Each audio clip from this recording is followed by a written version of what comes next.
Paulo. How's it going? How's your week been? Well, it's been 1 week since you looked at me. Cocked your head to the side and said I'm angry. Well, that sounds really intense. You told me about this job interview that you had. How'd that go? I am not throwing away my shot. You're what? I am not throwing away my shot. That's pretty intense there, Paulo. Is everything okay? yeah. Sorry, man. I just, Yeah. I've been listening to Hamilton. That's Man, that soundtrack. it's though. awesome, man. But my Spotify got stuck on shuffle, so it's all these random songs. So I'm Everything sorry. all if around? this is- yeah, I'm Oh, sorry if man. I keep stumbling out, man. Yeah. Well, I mean, switch gears a little bit. I mean, how about your dating life? How's that going? I wanna know what love is. I want you to show me. What do you mean by that? Like, what does love mean for you? Love is a battlefield.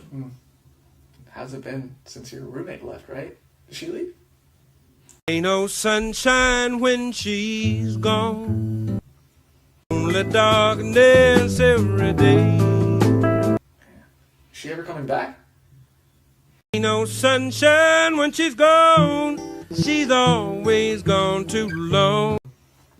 Oh man, that really sucks, man. Do you know where she is? I know. All right, man. Yeah. Sorry, man. I don't know what got into me, man. Yeah. You said you know. Do you know where she is? Actually, no. I don't.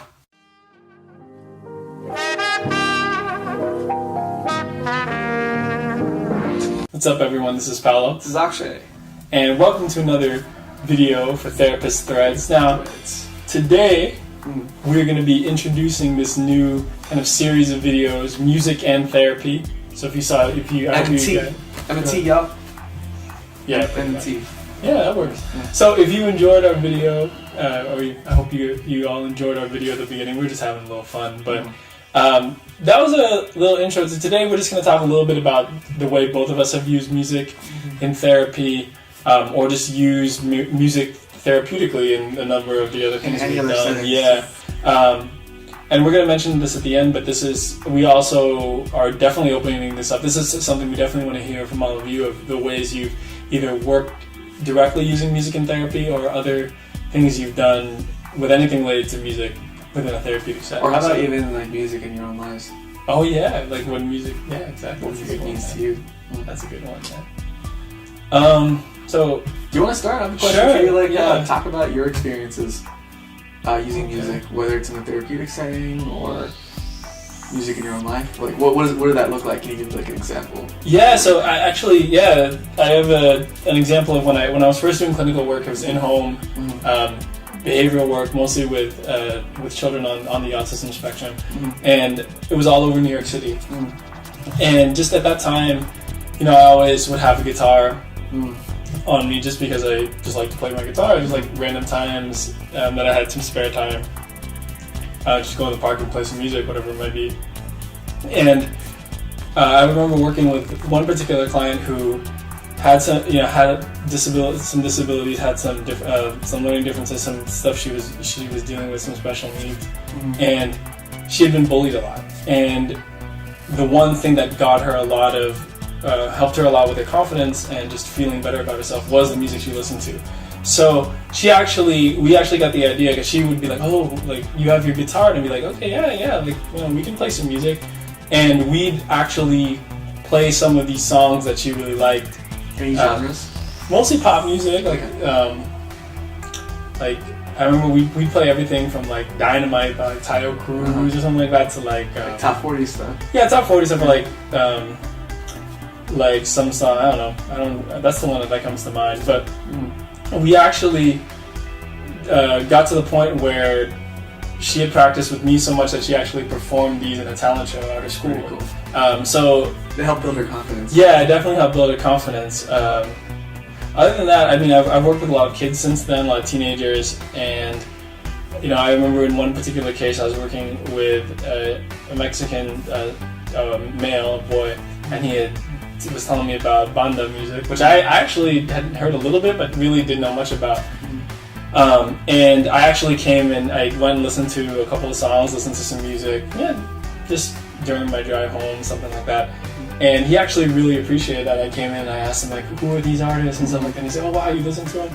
And he really appreciated that. He really, that really meant a lot to him. And I didn't expect that. I just kind of wanted to feel, feel the music that he was feeling and stuff like that. So just hear what he was hearing. So, but yeah, that's basically what I've done. So you found it helpful in that case to even like learn like music. Yeah. It's helpful to even learn different styles, even if you're not familiar with it. Yeah, and I definitely think, if we're working with a lot of different people who listen to a lot of different kinds of music, like, we don't necessarily need to always just go home and listen to hours and hours of that style of music, but it does help. And in certain cases, clients appreciate that. Familiarizing. Yeah. So what about you, man? What about your work with music? My work with music is very, it's non like traditional.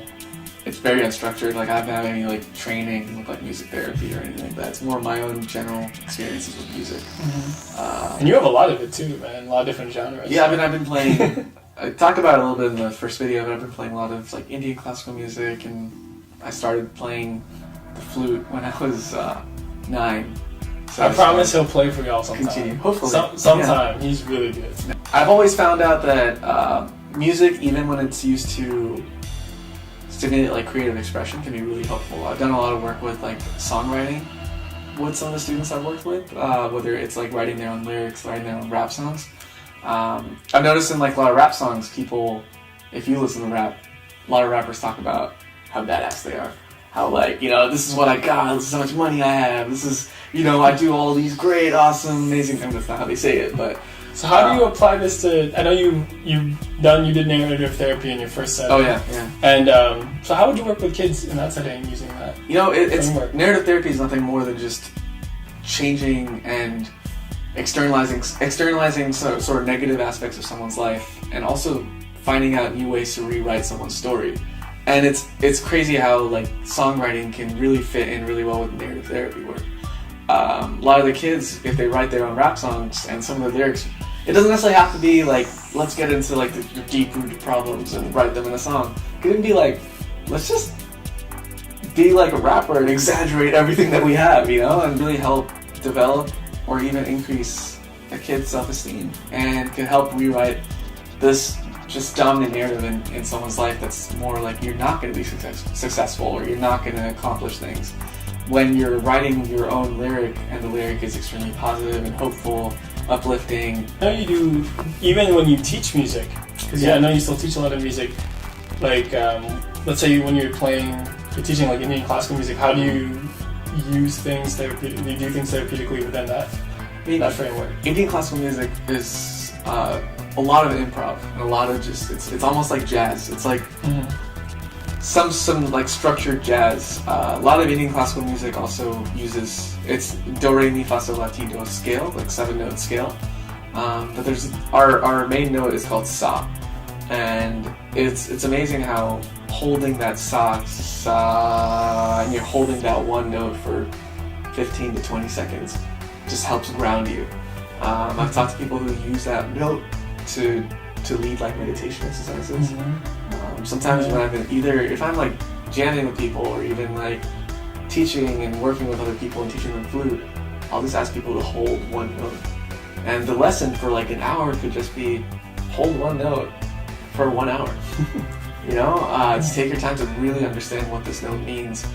Like hear the vibrations, feel the vibrations. It's almost like mindful. Yeah, I was gonna say that feels like a lot of some of the mindfulness practices that we've been trained in, that we've done in a therapeutic setting for sure. Oh yeah, definitely. But yeah, I think this is just like one of the like two ways that we do. Two of the ways we do. I mean, there's a lot that we do, but again, we are really interested in the different ways that you use music in therapy or just in your own life, and different ways music relates to your therapeutic work. So. I guess that's our question for today. That's our question, yeah. How do you use music in your therapy and the therapy you do and in your own life? Yeah. So until next time, comments down below, and hopefully you enjoy this new style of videos that we're doing. And oh yeah, now that we have, I should say, because now that we actually have our Twitter and our email. Check Check us out on Therapist Thread. because Twitter, they don't allow for Tweet more than us. 15 characters. So therapist thread would be down here. At therapist thread, email therapist.threads@gmail.com. So again, if you have any ideas, any music you want to send in, any artwork, ideas of that nature, or if you just want anything. Really. Yeah, I mean, the whole idea of this is that we're all a huge community. All right, child. Peace. Like and subscribe.